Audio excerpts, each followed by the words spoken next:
There is finally definitive proof of large-scale voter fraud in 2020. Is Barack Obama gay? And we're going to react to some woke TikToks here today on Speechless, The Daily Show.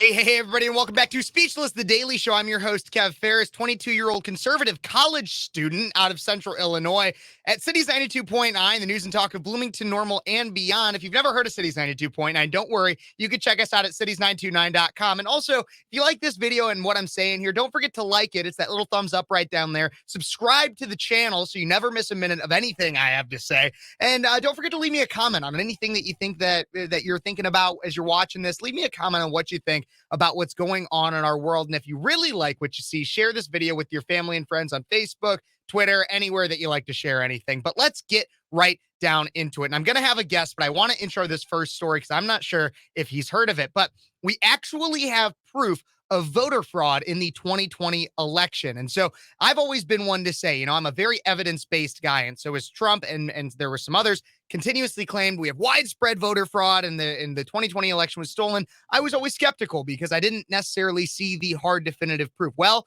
we now have some. This is out of the Gateway Pundit, which before I start, I must say many liberals attack my sources saying, well, you only use some of these conservative sources. Well, go back. I've used Washington Post. I've used HuffPo. I've used liberal sources before too. But saying things like it's the far right Gateway Pundit, you can't trust anything they say. Well, two things to say to that. First is the liberal media acts on the assumption that voter fraud doesn't happen, period. So I'm not going to be able to get a CNN article about how voter fraud happened, because when you act on the assumption that it doesn't, you're not going to have investigative journalists going out and looking for it to happen when you already believe that it doesn't. And second, I can deduce differences between someone's opinions and facts when I'm reading a biased article. I'm not that stupid as some of you lefties would have me believe. And this article that I'm about to get to with the Gateway Pundit has receipts. In fact, the majority of it is direct quotes from police reports, so official documents. It's not a bunch of editorial speak or anything like that. So let's get right on into it. Out of the Gateway Pundit,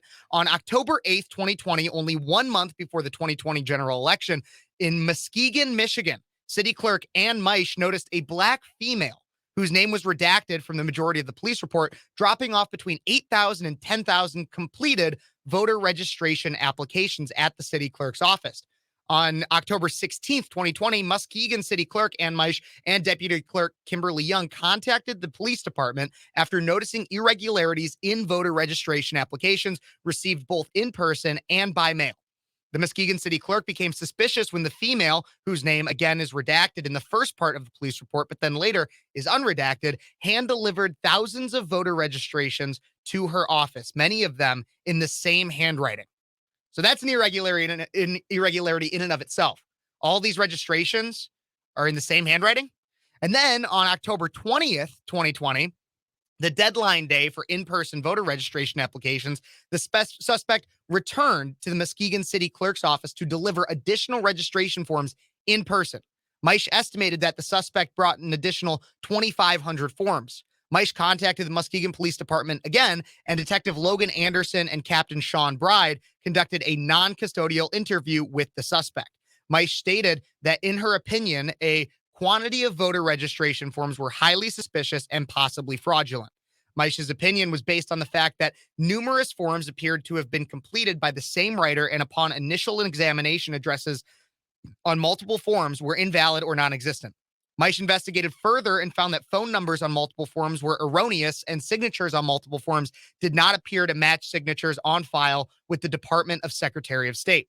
Examples included an address in the and another in the redacted. So I'm reading directly from the police report. Those addresses do not exist in the Muskegon City House numbering system. And another form listed 80 West Southern Avenue, which is actually the address for Muskegon High School and is clearly not a residence.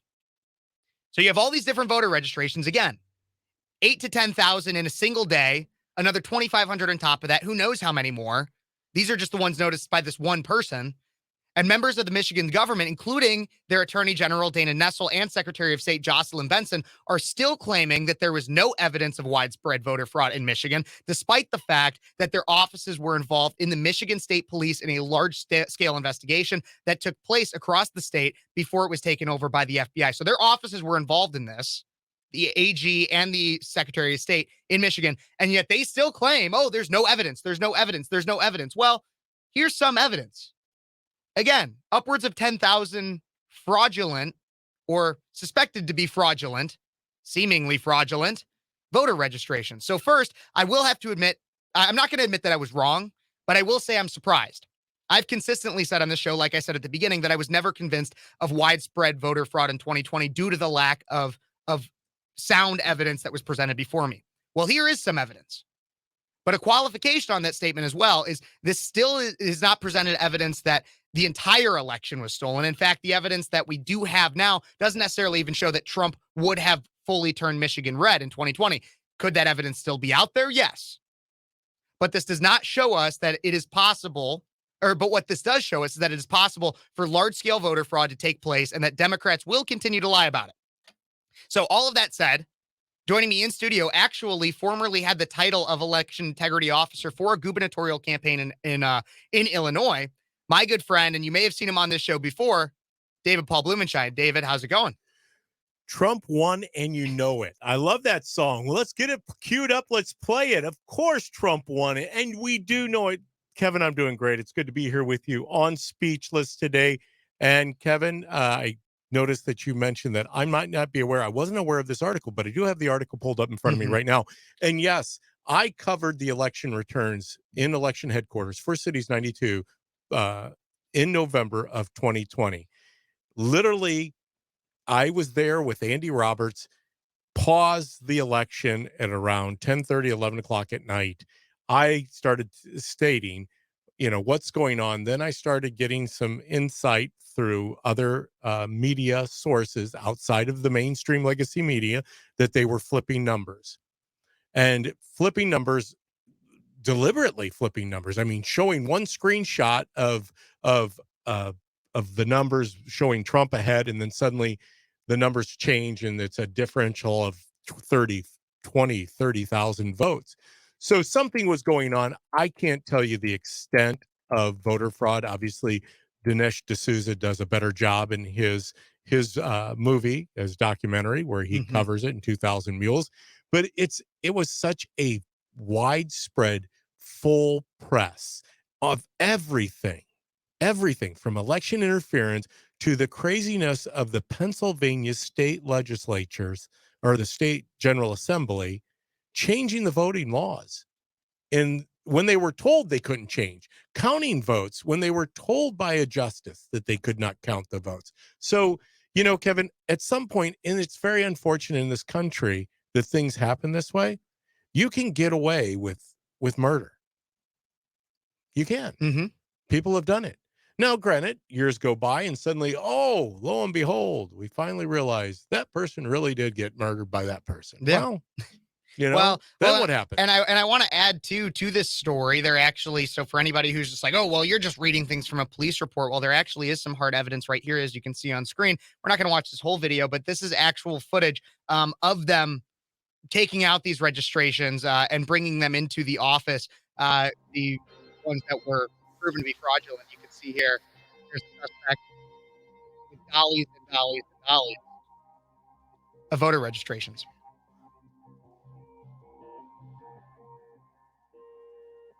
Yeah, I mean, this is nothing new. This was going on throughout the country. And this whole video, if you want to go see it on the Gateway Pundit, they have several instances of which they bring in these dollies. This was at this one right here, or the one that, 3:40 a.m.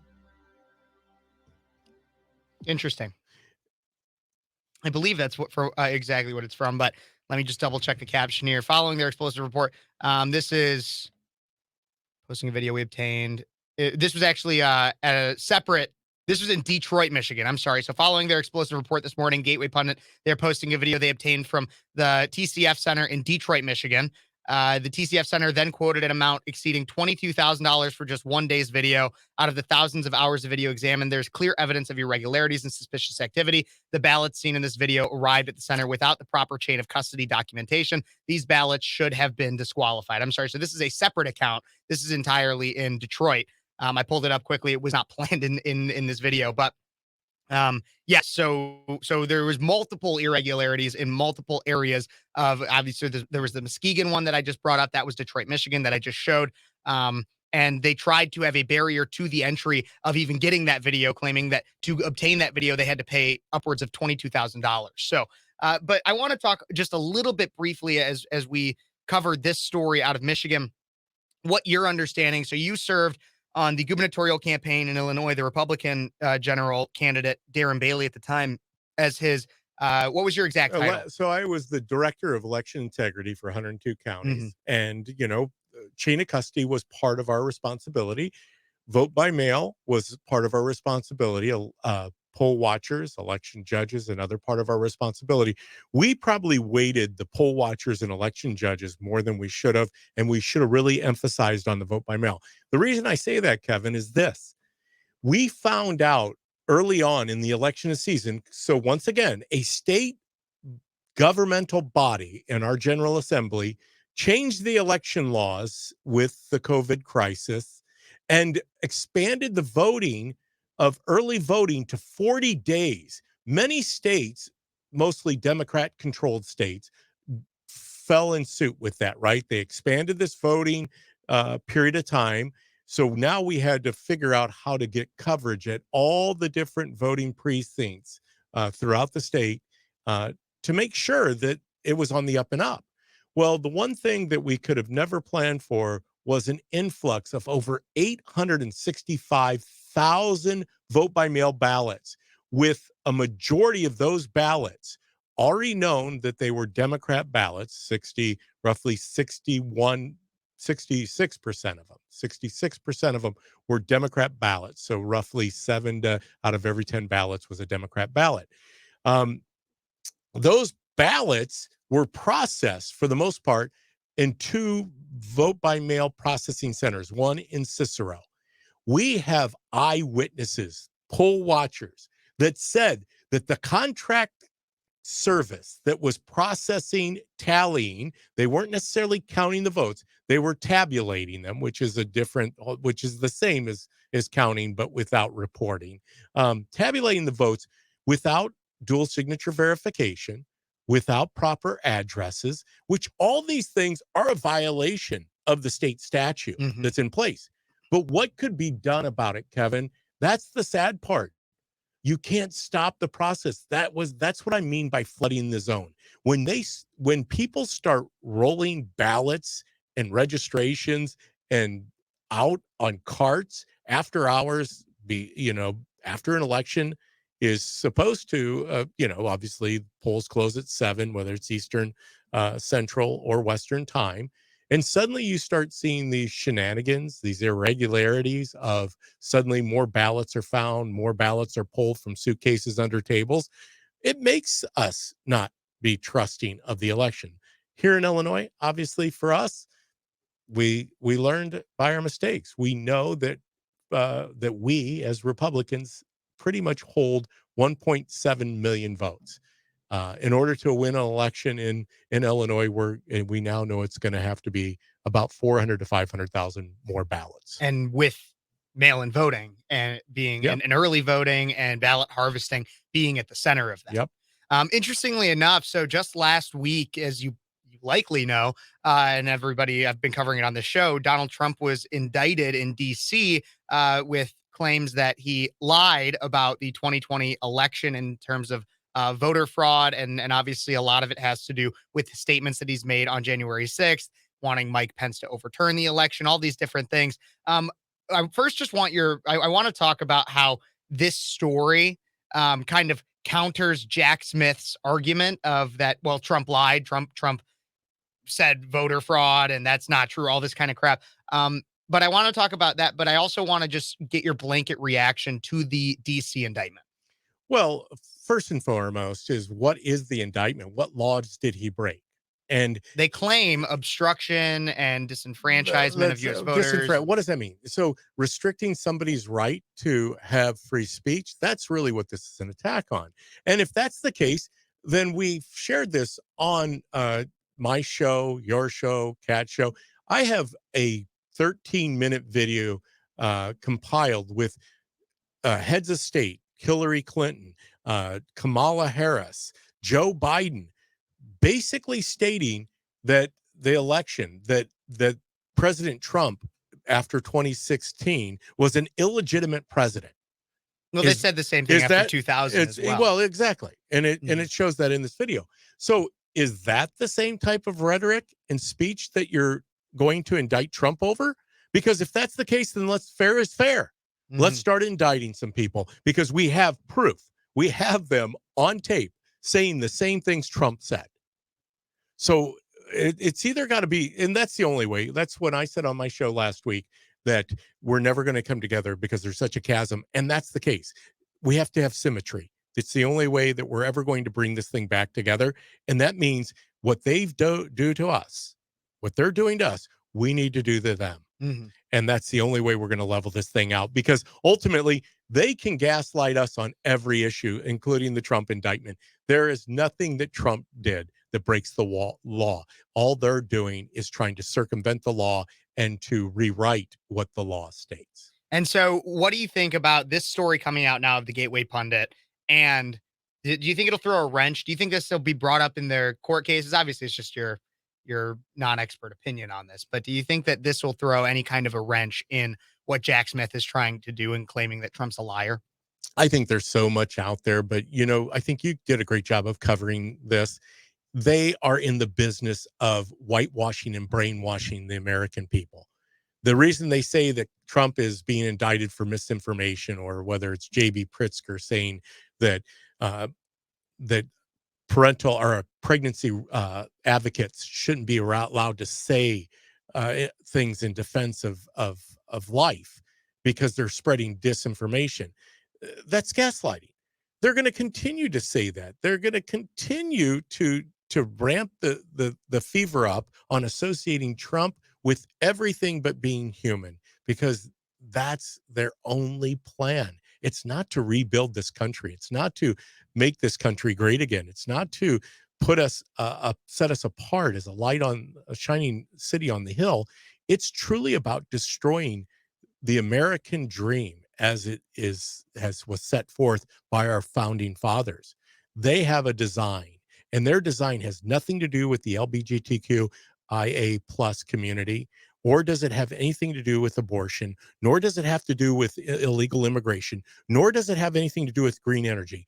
This is strictly about control and having a dominion over of their people, because ultimately I do believe that these people believe what they're putting out there.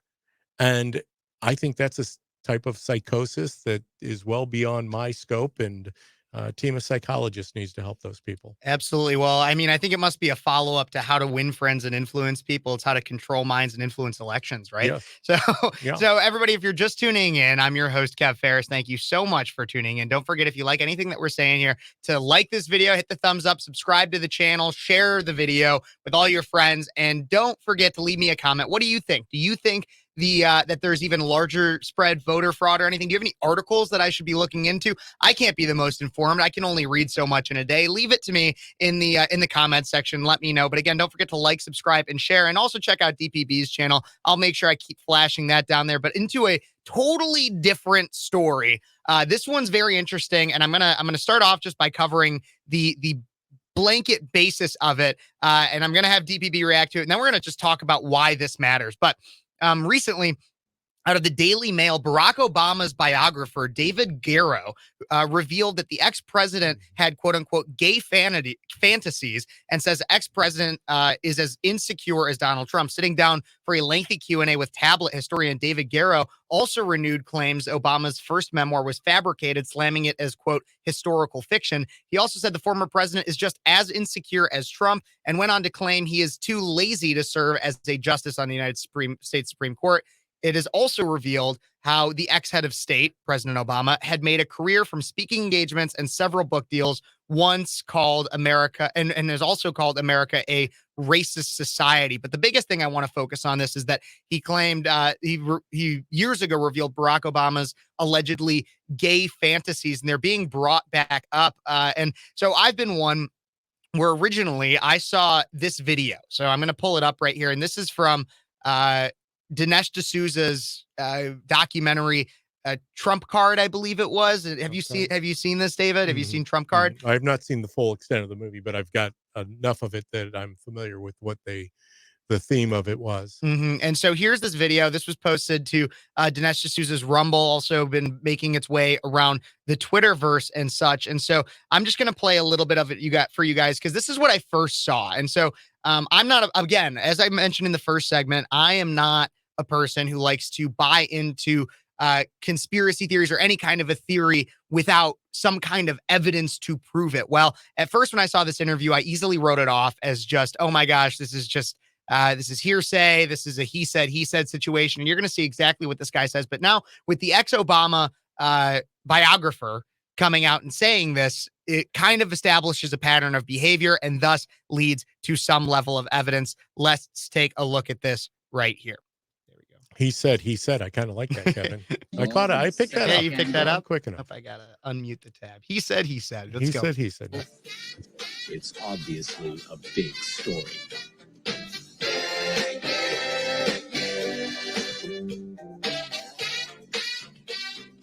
Meet Larry Sinclair. What do you do for a living, Mr. Sinclair? Currently, I run a nonprofit in Cocoa building affordable housing. Now, in 2008, when Obama announced his candidacy for president, you made some explosive allegations about him that dated back to some events that occurred in 1999. Is that the year that you met Barack Obama? It is. Where did you meet him?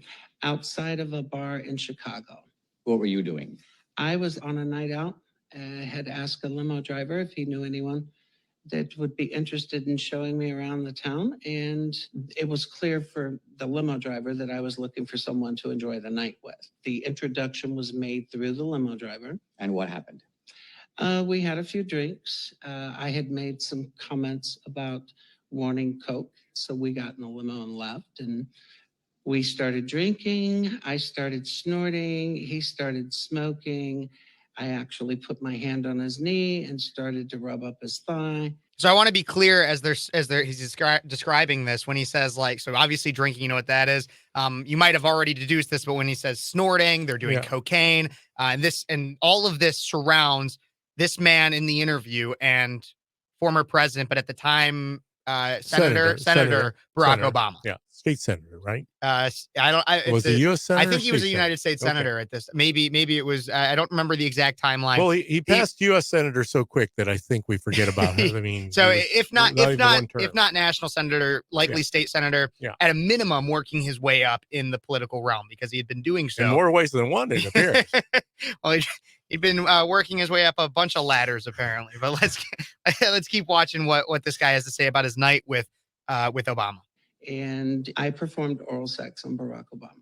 The following day, I actually get a knock on my hotel room door in Gurnee, Illinois, only to find Barack Obama standing in front of it. He had actually come back for seconds. I performed oral sex on him in the hotel room at the Comfort Inn and Suites in Gurnee, Illinois.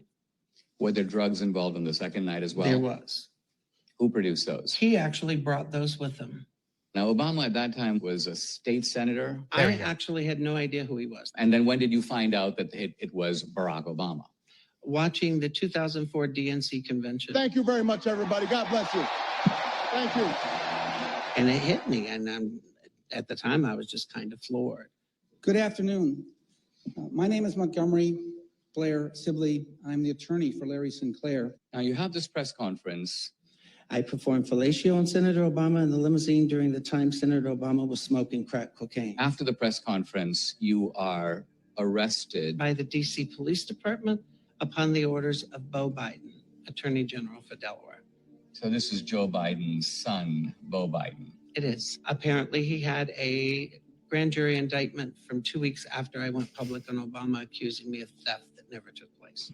Shortly before you made these public allegations about Obama, you were contacted, you say, by a man named Donald Young. Donald Young was the choir director in Jeremiah Wright's church in Chicago. This is the church Obama attended. Exactly. And what did Donald Young tell you? That he too had intimate relations with Barack Obama and had for years, and that I needed to protect myself, that they were going to come after me. What happened to him? He was shot point blank in his apartment in Chicago. The murder was never solved? No, it wasn't.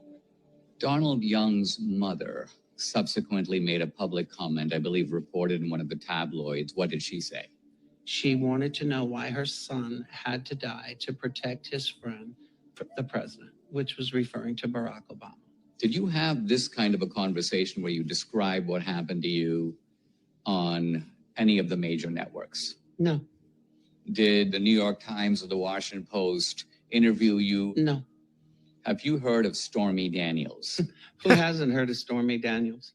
On the alleged affair between Donald Trump and adult film star Stormy Daniels. Please welcome Stormy Daniels. So obviously what Dinesh goes into further in this is drawing the comparison between the Stormy Daniels whole thing that started off as just a rumor similar to this man, Larry Sinclair. And then that was blown up. And now that, in fact, there's been numerous indictments, but now there's currently a pending indictment in New York with Alvin Bragg regarding the hush money payments. It's still being played out in the media. And so once again, when I first watched that interview, it sounded like a little bit of hearsay. It sounded like it could be a little crazy. It's maybe this one guy, who knows what his motivations are. But now there is a continued pattern of behavior. Was obviously, it was a bit of speculation when it comes to the whole situation with the pastor at Obama's former church in Chicago, potential corruption there. But it's also odd to point out, which this obviously is a fact, that once Larry Sinclair came forward with these allegations, he was indicted. I believe it was an indictment, he said, from Joe Biden's son, Beau Biden, at the time. In Delaware. Yeah. Isn't that odd? Huh? Beau Biden, the saint that Biden continuously lies and says that he died in battle, that now they're also trying to say that Beau Biden is the reason why Joe had no idea that he was on the phone with Hunter's business partners because he was grieving. And so isn't it interesting how everybody is so interconnected in these stories, in these cover-ups? What are your thoughts on just what we've covered so far in this story? DPP? What a woven web we weave. Well, first and foremost, I'm still trying to gather it in my brain. You saw me squinting over here, and there's a reason. Because to draw a comparison between a man giving another man sexual pleasure and President Trump and a woman, and President Trump obviously giving sexual pleasure, or I don't know how that all works, but yes, it's both of them are infidelity of some sort, or sexual activity outside of the scope of their position. Is it ethical, unethical behavior? But fascinating, because I think really the advantage is or what we're advancing towards, not necessarily the advantages, is that we obviously know that throughout Washington, D.C., throughout Springfield, throughout any state capital, that elected officials don't always act in a manner that is becoming of someone who has elevated themselves to be in a different moral position. I mean, we've lost that in so many facets of governing. However, the other, I guess, inclination is Barack Obama gay?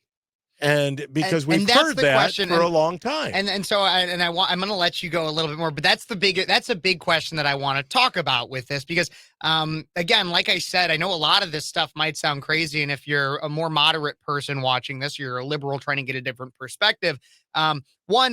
Obviously, none of this is confirmed. Obama has not come out as gay. He continuously denies these allegations. And it's like, it is still, to an extent, a he said situation. However, there does seem to be multiple people coming out of multiple facets exposing a potential pattern of behavior. And that's the first thing. The second is when I first saw this, or when you look at this story, you might be like, why does this actually matter? It's not necessarily directly public policy. It might show some corruption. Why does this all matter? And there's a few things. The other reason why you might be asking why it matters is because it's 2023. Who really cares if the dude's gay? Yeah, honestly, like he'd be our first gay president, But unlike or Clinton- knowingly gay president, if he were to come out as such. And you would think that would, if anything, elevate his status within the Democratic Party as they continuously try to play in today's time. Yeah. in play that. But there's a few reasons why I think this matters and why we should talk about this. The first is that because there's nothing wrong with Obama being gay in and of itself. What's a problem to this is that he consistently sold himself as this devout family man, as a Christian. He did sell himself as a Christian to the American public. And so not only with all of that, but also if he's willing to lie to get elected about something as in this day and age as like a non-issue as being gay. I mean, maybe yes, back in 2008, it would have been more of an issue, but nowadays, I mean, you'd think that if that's really who he was, he'd just come out of it. Yeah. Come out as it. If he's still willing to carry on that lie, what else is he and the people he surrounds himself with, what else are they willing to lie about? I just want to know if he inhaled, because Bill Clinton said he inhaled. Mm-hmm. Did Biden inhale, or I mean, Obama inhale? Obviously, Biden's been inhaling his whole life. I just don't know what. He'll inhale anything. Helium, apparently. He sniffs, he inhales. But, Sinclair's testimony, or I should say what he reports. And you're right, Kevin. We don't know who this gentleman is, but I'm going to tell you right now, there's a boldness to make these proclamations, to make a statement as such, because you've got to know what you're up against. You're up against people who have no problem, what do they call it in China? Defacing you. Mm-hmm. That means you no longer have a face, which means, like he said, the gentleman who was also implicated in this, or had implicated Obama, he was shot at point blank range. Mm-hmm. And there's a point to be made with that too, because once again, that's kind of hearsay in terms the shooting and everything. And then there's a clear line that could show that it had to do with Obama, but it's also Chicago where anybody gets shot for anything. People all around DC. I mean, Vince Foster. I don't know if you remember Vince Foster and Hillary Clinton. The gentleman was found obviously with a gun bullet to his head. Yeah. All of these coincidences seem to start pulling themselves together, because we do see Hollywood exploiting this. There's plenty of movies out there about things like this, like I shared on my show, State of the Enemy. Believe me, Kevin, I believe that it happens. There's no question about it, because who has perfected it? The American government. We have assassinated world leaders. Nobody should pretend like that's a shock. But here domestically now, we have found that we have perfected the art of doing what we used to do internationally. And I still am somebody that believes that not all the questions have been answered about John F. Kennedy's death or Bobby Kennedy's death. John F. Kennedy, Bobby Kennedy, Martin Luther King Jr., yes. Obama's chef, Clinton's chef. There's been a lot of suspicious deaths. Epstein. The biggest one. Epstein. There's so many, and so yes, you're right. But I think it's hilarious. It gets buried. It does get buried. Nobody's asking the question. A No. lot of people were asking the question about Obama's chef's death about 2-3 weeks ago.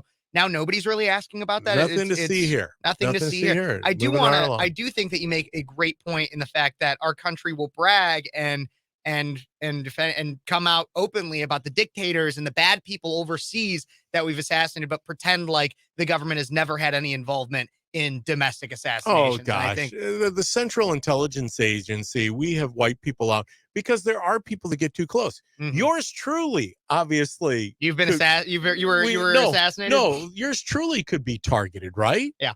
Because I am the origin of terror, according to the Democratic Socialist of McLean County, because I happened to be involved with a station that decided, you know what, we're going to run a promotion. Our station, our listeners are very pro-Trump at the time. Trump was out there saying, stop the steal. Now, when we say stop the steal, it's more than just what was uncovered in Michigan, in Detroit, in Wisconsin, in Pennsylvania, in Georgia, in Arizona. It's the whole feeling behind this. Now we're starting to realize how much influence was put on the election of 2020. We know that Hillary Clinton spent thousands, upward of I think it was $150,000, $170,000 for a celebration. That turned into her turning tables over with $1,000 champagne bottles on it, throwing glasses, throwing bottles. And of course, once again, all of that is hearsay, except for the Secret Service that happened to be witnesses that had to take cover from the bottles that were being thrown around because she was so upset, because they were certain that they had cooked the books in 2016 and that they had a pathway to victory because it was reported. I mean, you saw the commentary given on the 2016 election. They were saying, there's no possible way that Trump wins this election. Then it went to, Hillary's now gone down to 65% probability she wins the election. Then it was moved down to 45. Then suddenly Trump was up 25%. There's a 25% Trump. Oh my gosh, it's kind of like Joe Biden, son of a, what? Trump's up to 50%. Yeah. You got to be kidding me. And then 60, and then 70, and then it was, it doesn't look like Trump's not going to win the election. It's funny how they reported on it, but that was it. I could see that she would lose her mind because they thought they had done everything. And then quickly after that, actually before that, they had already started greasing the skids to make it as it was a stolen election by Russia. Well, yeah, she had been talking about how Russian, before the election even happened, before voting even opened, she had started saying things like, well, I wouldn't be surprised if we had a foreign nation such as Russia interfering with our election. She was saying that kind of crap, which again, go back to my video about the Durham report and I exposed how Obama knew, Hillary knew, Biden knew, everybody knew that it was all a lie and they continued to push it. And yet Trump's the one being indicted for pushing a lie. So, well, and ultimately they even asked Trump that during the debates. Will you obviously concede and will you honor the results of the American people for the 26th election? They tried to pull that in 2020. He said, no, I'm not going to go there. I'm not going to do it. They tried to do it with Joe Biden. Why? Because they had a guy standing on stage that was willing to continue lie after lie after lie, especially about the 51 intelligence officers who signed off on stating that the Bunter Hayden, what was his name? Hunter Biden's laptop was Russian disinformation. Did I say Bunter Hayden? You did. But I think that's hilarious. Bunter Hayden. I'm going to use that from now on. Well, Bunter. I appreciate that commentary. Everybody, if you're just tuning in, I'm your host, Kev Phares. This is Speechless on Cities 92.9, the news and talk of Bloomington Normal and beyond, my daily show where I'm talking with my good friend DPB, host of the David Paul Blumenshine show, about a lot of different things under the sun. Don't forget to comment. Let me know what you guys think. Is Obama gay? Do you think Obama's gay? Is Michelle Obama a man? That's one that's still, the jury's still out on that. We'll figure all that stuff out. Leave me a comment. Let me know what you think about all that. And if you like anything else you see, like the video, hit the thumbs up, subscribe to the channel, share it with your friends, all that fun stuff. But now I want to get into a totally different but fun thing to do. So as many of you guys know, I don't really have a producer of my show. Well, I do. It's me. I'm the producer of my show. Every graphic you see that comes up, every thumbnail, every letter that's typed, the ticker at the bottom, everything that comes up, it's all me. And so a lot of times you'll see people like big commentators, Ben Shapiro or Matt Walsh, they'll react to woke TikToks. Well, they get the producers to bring them in and then they'll be like, oh my gosh, like this is the first time you ever seeing this. Well, I don't really have that luxury without a producer, but I always think it's fun to get David's idea on what's going on with just the TikTok sphere and the woke people that push radical agendas on it. And if you've probably never seen these TikToks either. And so we're just going to go through some of these woke TikToks. I'll give some of my reaction, but I've obviously seen these. David, who is not necessarily the most in tune with TikTok. No. Or even necessarily as much of woke culture, will give his full ideas on all of this stuff. But I do know that I have multiple personalities at times, so I could probably run the board over there if I actually channeled my inner Kevin Phares. Well, we'll see. Well, we're gonna get these TikToks. So I got this one right here. We got multiple to go through. David, let's react to some of these and just let me know what we're just gonna go through them and see what you think. So this whole idea that bland food is good for you is absolutely 1,000% diet culture and not actual nutrition information or research, because the actual dietary guidelines for Americans and the actual nutrition research shows that when people eat their cultural foods, it tends to be a lot better for them than when they eat, like, white people food. And that's because traditional diets tend to be high in whole grains, high in lean proteins, high in fruits and vegetables, low in saturated fats, low in added sugars, and low in sodium. They tend to be flavored with a lot of herbs and spices, and they tend to be made from whole foods. And they just, in general, tend to be better for you. We also know that systemic racism is the reason that people of color tend to be more food insecure than white people. We're working on fixing those systems. So it's systemic racism, DPB, that causes just what do you think about everything? Kevin, where do you find these things? I mean, believe me, she obviously probably learned that in some college class where they sit around and they have this chat about how racist food is now. For the love, I thought we weren't allowed to make food racist. I didn't think that, whether that be fried chicken, watermelon, whatever. Come on, what are we doing? We're going back to the day. I love fried chicken. I love watermelon. Why does it have to always be about a cultural virtue signaling issue? I mean, now I realize when I grew up, how foods started taking on personalities of people groups. That just doesn't even make sense. I mean, golly. Wow.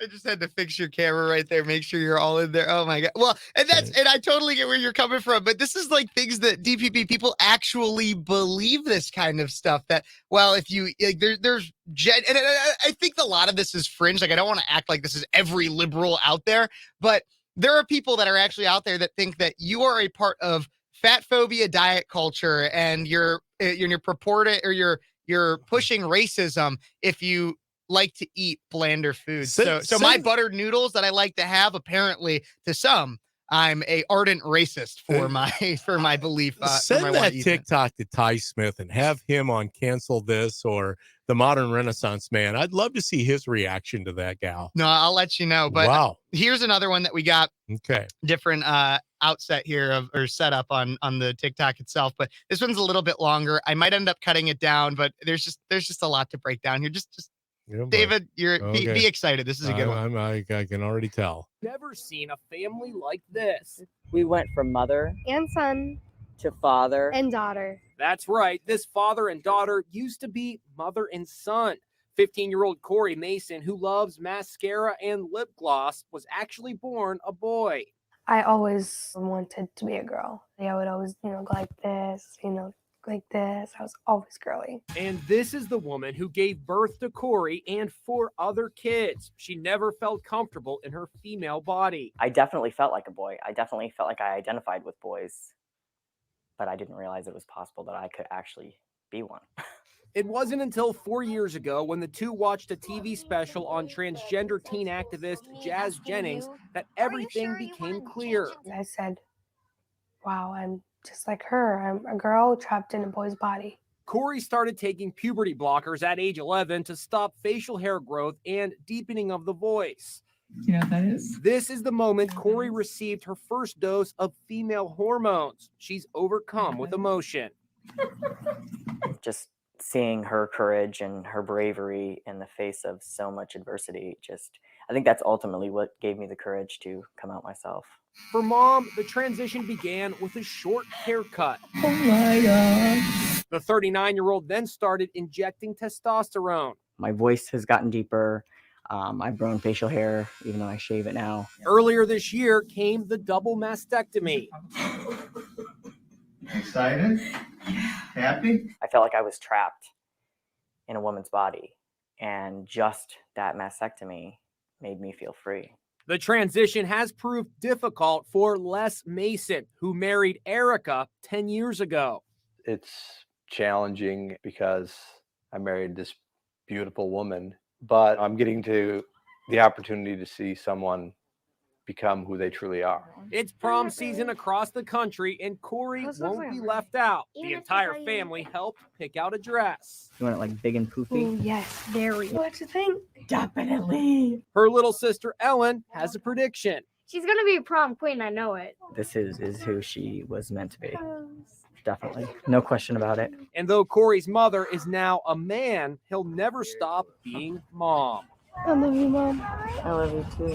Never. So that was a lot in 2 minutes. Normalizing mental illness is the way that we've approached this. Unfortunately, this is culturally is something that is taken off as the newest fad or fade. It will go away. I promise you. Bottom line is, I do believe this young boy truly believes he's a girl. Well, and especially when you have parents that enable it, like so ardently too. Like it's like, well, not only, and it's not just that, oh, like you can dress up like a girl or be more girly. It is, they genuinely are pushing this idea that you can actually become a girl, which is factually just inaccurate. You can't, no matter how many surgeries you have, how many, and this is an underage person who is taking hormones. Did you see that as well? I mean, like getting those hormones, the mom is enabling it as well. And there's a few things. First off, how sad for that dad, right? I mean, he says it and he's trying to be accepting because he knows he's probably got a gun to his head or something behind it. Obviously, I'm kind of joking there, but he sits there and he goes, obviously, I'm sad I married this beautiful woman, and objectively, she was very beautiful. Before the mom decided to transition. And he married this beautiful woman, and now is he gay now? Is that, I mean, in their world, is that how it is that he's gay? Because now, by their standards, he's married to a man. Like, there's just so much selfishness in this act, right? Well, and it's and selfishness is stem from sin. The I in sin is I. It's all about I. I felt like a woman. Mm-hmm. I felt like a man. I. It's never about, and that's the middle letter in sin, and it is a sin. Obviously, you're messing with what God has put forth as you are either man or woman. But even more importantly, though, Kevin, in defense, once again, as I'll state this, you can rewire your brain. I believe that. If you tell yourself something long enough, because you can't change your chromosomal makeup. That you can't do. Mm-hmm. But you can truly recondition your brain. We see it throughout society right now. There are people, that's why I'm very sensitive to anyone who suffers with gender dysphoria, mental illness, because their brains, and there's a plethora of reasons, whether it's chemical makeup, whether it's the food they're digesting, obviously not according to the food that the other TikTok gal was talking about, but I mean, because you become a zebra or something, according to her, from eating noodles, ramen noodles, you're a zebra. But yeah, I mean, my heart goes out to them because now they're impacting their children. They're exploiting their children. They're abusing. That's what I mean. I see it as child abuse. It is child abuse. And again, like I agree with you on the idea of we need to treat people that have severe mental illness with compassion. But to some people out there that might watch this, that compassion is not affirming and saying that, it's all normal, you're all fine. When you have somebody who has depression, you don't tell them, like you should be sad. I'm not going to celebrate your depression and your anxiety. Exactly. Or your stress. Well, and when somebody is anxious, you tell them, okay, we understand you're anxious. Like that's it's okay to be anxious, but you don't want to be anxious. When somebody is gender dysphoric, you don't say you could say, okay, I understand what you believe, and it's okay that you believe that, but it doesn't necessarily make it right or true. And I'm not going to celebrate it. You're wanting me to celebrate something. I'm sorry. I get it. You've obviously conditioned yourself and programmed your brain to believe that you're something that God did not create you to be. Mm-hmm. He created the men and women. There's two sexes. There's two genders. Yes, that's what I meant to say. Two genders, two sexes. And there's two sexes. There's male and female. The biology behind it, we know this to be true. Now, granted, all the ancillary, extraneous examples of men and women being born with different parts, those are so rare. yes, there are genetic defects. We've known that in chromosomal defects, but at the heart of it, whether you go in the animal kingdom or the man kingdom, man and woman kingdom, it's XXXY. Mm-hmm. Absolutely. Okay. Well, we still have some more TikToks, everybody. Okay. If you like some of the TikTok reactions, how can they get worse than that, Kevin? How can they get worse? Oh, just wait, DPB. I've covered this one on my show. Did you listen to my radio show this last Sunday? I did listen to most of it. Okay. Yes. Well, you might have heard this one then before through the radio. But this next one, there's a little bit of context that comes with it as well. This is a woman on Twitter or on TikTok, obviously. But I got the video from Twitter. And for the context, so her name is Mia Khalifa. Do you know who Mia Khalifa is? She's an influencer. Kind of. I'm learning about She influences a lot of things, specifically the fact that she's a former porn star. Well, I wouldn't know anything about that, Kevin. Arguably, I'm a virtuous guy. Well, there's people that might not necessarily be into necessarily that part of her content, but she has racked up more than 37.8 million followers on TikTok alone. She is arguably one of the most famous porn stars that has ever lived. Wow. And so, but this is her giving some marriage advice. And so let's. Oh yeah. Just take a listen. I did. Oh, we're comparing stats. Baby girl doesn't know that I am Tom Brady at this game. Married at 18, divorced at 21. Second marriage, married at 25, divorced at 28. Third engagement, engaged at 29, ended it at 30, but I kept the ring. I'm still keeping Tom Brady on his toes. We should not be afraid to leave these men. We are not stuck with these people. Marriage is not a sanctimonious thing. It is paperwork. It's something, it's a commitment you make to someone. But if you feel like you're not getting anything from that commitment and you're trying, you gotta go. You gotta go. You have to go. I know it's difficult to fill out paperwork and to make appointments and to do all of these things, but this is your fucking life. Do you want to be stuck with someone? Period. Do you want to be stuck with? Oh, we're So that was what she had to say. So what do you think, DPB? So I wanted to bring you in on this conversation because I'm not married. I can only say so much. You are married, and in fact, actually, I've been married twice. Yeah, I've been married twice. So wow. I mean, so many things to unpack here, but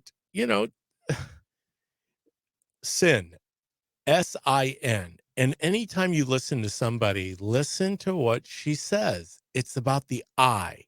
That's the second letter in the middle of the word sin, 3-letter word. It's all about I. I'm not happy. I. And the fact she's a porn star means that she's, sleeping with many people. I will give her a little bit of credit. She's a former porn star. Okay, so she's not still porny. From what still porny. From what I understand, so now she's just marrying people and getting rid of them. She's like I and said, keeping the ring is what I heard. She has close to 38 million followers on TikTok. She might still have you know what an OnlyFans is? She might have an OnlyFans. Yeah.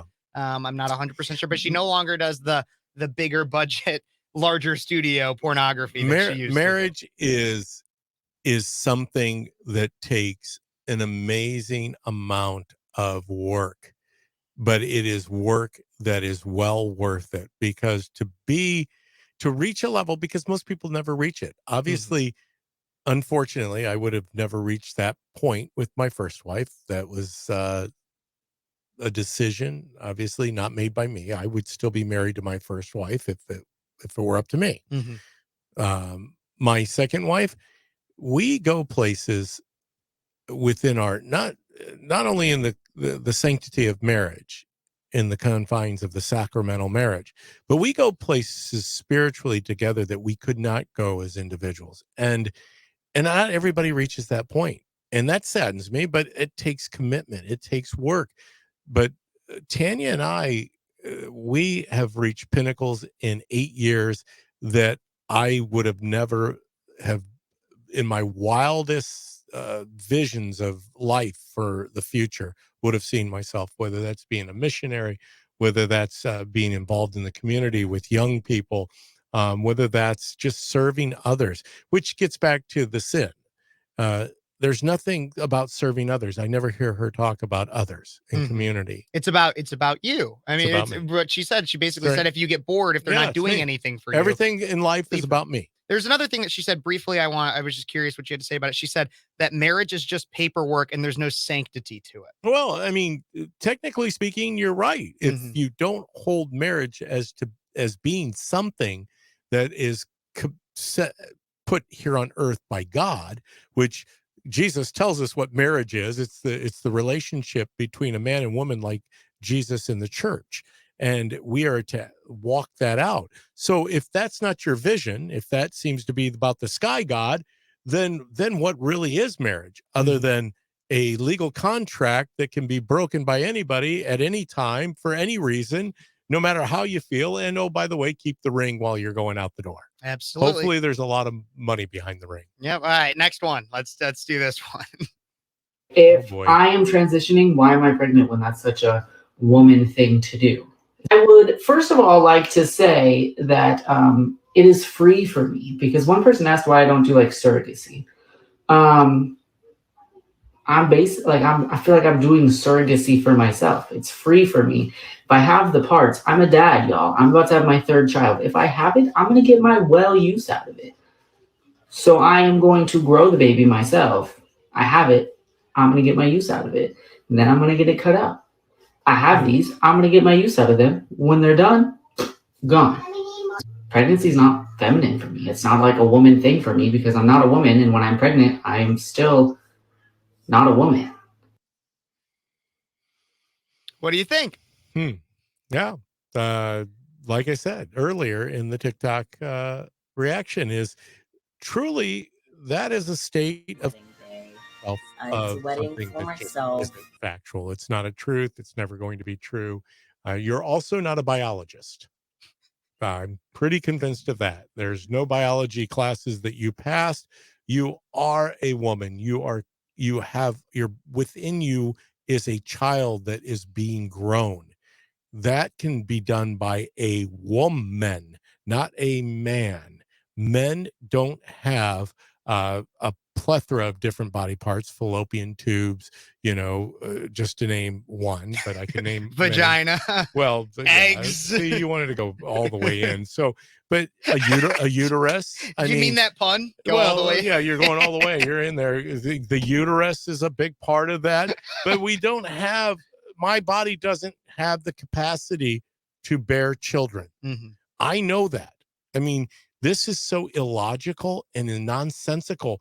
However, in the spirit of compassion, mental illness is what has consumed these people, and they don't even realize it, because ultimately it is straight from the pit of hell, because it's a sin. Yeah, it just is. Well, there's another one that I want to get to here, and I think it's kind of interesting, because you're developing a theme that I did not plan for with these TikToks, and so getting your interpretation is fascinating to me. But let's get to this one right here, going on the idea of marriage.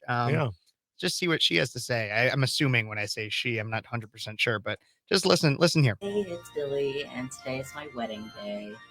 It's a wedding for myself. It is a solo gaming wedding. What that means is that I am marrying myself. I want to fulfill my life with myself.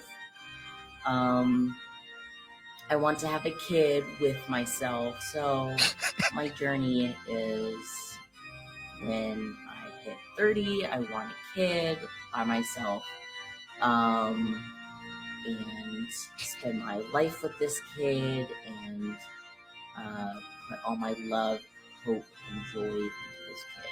A lot of marriages are focused on man and a woman or whatever, and having kids. And I don't really want to live that life. So today is my wedding. I have my flower crown on. I work today, so I'd have to take it off, but after work, I'm going to put it on. So, yep. And according to the last TikTok video, you're right. You could do that. You could be a man and a woman and have a baby with yourself. Isn't that the theme of things? Because she's right. She needs no man, because if she truly is, and I'm assuming after all these TikTok videos that was that a transgender person? I don't know with that one. That's why I said I assumed with she. I'm not 100% sure what he, she. So I think, but obviously, I if you're both he and she, then you truly are married to a man. And I mean, oh my gosh. Well, and the other thing though that I thought was interesting is the theme that you'd been consistently bringing up of and yeah. it's all about me. And this was the whole thing of this one was I'm marrying myself. Yeah. And I hear people say that in jest sometimes, in the idea of, oh, well, like when you get out of a breakup, like I'm just going to marry myself, and like, and it's about learning how to love yourself, because obviously there's the whole idea of you got to love yourself to be able to love someone else. You can't do it. And I understand that kind of stuff. But this is taking it to a whole nother level. At least this person is impregnating yourself, according to her. Apparently, or him, and from what I understand, them. even those that are of the medical anomaly in which you are born with both sets of genitalia, I believe that even in that situation, that's impossible to impregnate yourself. So, I find that one, I just find that one very interesting in the fact I wonder if that'll become a larger trend, because, like I said, a lot of these TikToks are usually a fringe of people that are just absolutely hilarious for normal people to watch and kind of and poke fun at a little bit. But recognizing the fact that this could be, I mean, you saw that I don't know if you ever saw, but that man that dressed up like a dog spent $14,000 to dress up like a dog. No, you never saw that one? No. Well, but I wonder if these people that are fringe will eventually come into the mainstream, because it was fringe at one point to say, hey, a man can become a woman and a woman can become a man. But now that's starting to become mainstream in and of itself. It's beyond, and once again, obviously these platforms, streaming, TikTok, the video production gives opportunities to everyone to say and do whatever they please. I mean, the boundaries, the moral parameters that are out there anymore, it's fascinating because people, obviously monopolize those or try to profit from them. Yours truly, I'm so thankful that I don't watch TikTok videos unless I'm here in studio with Kevin Phares and Speechless to do reaction videos, because anything is possible in a world that is so corrupt and so immoral. And that's why I'm going to continue to point it out and expose it and to shine a light on it. Well, there's one more that I have to go with. And I do have to say, before we watch this one, you have to know that this one is from 2023. It discusses the Barbie movie, but it's not that much about the Barbie movie. Oh, boy. I'm going to take off the top right here just so you can see everything that it says. And that there. is not the Barbie. That is not Barbie either. But just hear what this woman has to say. We're not going to watch the whole thing, but most of it, just so you can get the idea. I don't remember the last time I went to see a movie because I don't love going to the movie theater. But I'll tell you what, it pisses me off that I can't go see Barbie. I want to go see it, even if it is white feminism. I want to be able to go. So I'm doing a thing. And if you live in the Pacific Northwest, you can do a thing with me. Here's what it is. Next week, which is July 31st, August 1st, someday next week on a weekday, I am renting out a theater in Northwest Portland. The entire theater, the whole theater. The theater seats 46 people, I think. We're only going to do 20 tickets. So me and 19 other people. That's it. In addition to that, there will be one employee. So the entire building, the entire cinema is going to be one employee plus 20 attendees. That's it. We are the only people in the building, and every single person, including that employee, is going to be wearing an N95 the entire time. The employee is going to put it on before they enter the building. They've been chosen specifically for this purpose. They seem to get it.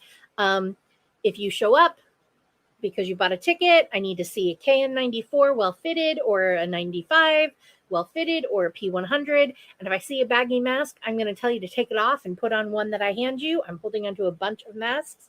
Choose the one you like best. That's basically, you get the gist at that point about what she's saying. Yeah. Yeah. Well, what do you think? I mean, ultimately, I never fault these people. When we talk about freedom of speech and being misled, for years, we were told that that you had to take a jab in order to be healthy, that you had to wear a mask in order to make sure that you're securing the health of your community. So unfortunately, there are still people that truly exist like that. And I don't think they're ever going to come back.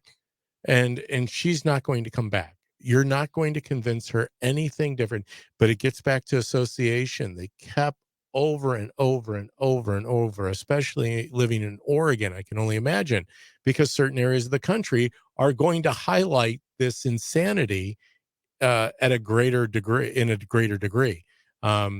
We still see it here in Bloomington Normal. I still see people walking into public places sporting their N95s, even though the Cochrane report, which is the Cadillac of all medical reporting, tells us that the masking absolutely doesn't change or move the needle whatsoever when it comes to airborne diseases. So, you know what?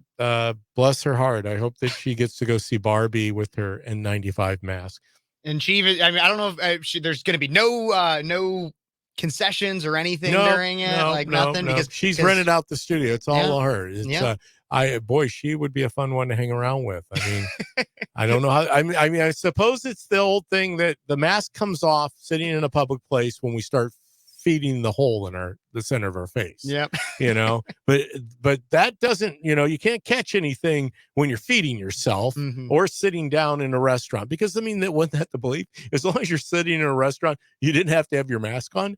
I mean, wow. I mean, people believe it. People are brainwashed in a lot of different ways. And everybody, if you like those TikTok reactions and you want to see more of DPB specifically doing TikTok reactions, go check out his YouTube channel, the David Paul Blumenshine Show, where I'm consistently finding more and more woke TikToks to have David respond to. You should definitely go check it out. Like, subscribe, and share that. If you like what you see here on Speechless, don't forget to like this video, subscribe, and share it with your friends. Everybody, I'd really appreciate it. Leave me a comment. What did you think about anything we talked about here? What did you think about the registrations, the false registrations being found in Michigan? What did you think about everything with these woke TikToks? Is there any that really stood out to you? Do you have some woke TikToks that I should react to? Is Obama gay? Let me know all that stuff in the comments down there. Everybody, that's all the time we have for today, but thank you so much for tuning in. I'm your host, Kev Phares, and you've been watching Speechless, The Daily Show.